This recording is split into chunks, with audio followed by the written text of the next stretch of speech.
કેનેડામાં આવેલા Waterloo public square ખાતે જાહેરમાં ભારત અને પાકિસ્તાન વચ્ચેની ટી20 વર્લ્ડ કપની મેચ જોવા જાહેરમાં સ્ક્રીન મૂકવામાં આવી હતી। વિશ્વભરના ક્રિકેટ ચાહકો રવિવારે ભારત અને પાકિસ્તાન વચ્ચે હાઈ વોલ્ટેજ ટી20 વર્લ્ડ કપની મેચ જોવા માટે ખૂબ જ ઉત્સાહિત હતા। ઘણા ચાહકોએ તો લાખો રૂપિયા ચૂકવીને મેચની ટિકિટ પણ ખરીદી હતી।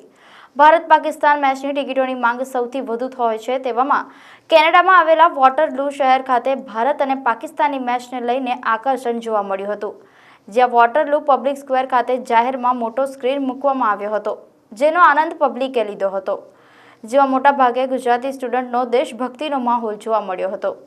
કેનેડાના અન્ય એક શહેર હેમિલ્ટનમાં પણ બોસ્ટન પિઝા ખાતે દેશભક્તિનો માહોલ જોવા મળ્યો હતો। તેના માલિક અક્ષય પટેલ દ્વારા મેચ જોવા ફ્રી એન્ટ્રી આપવામાં આવી હતી અને જ્યાં પણ ટીવી સ્ક્રીન પર લોકોએ મેચની મજા માણી હતી।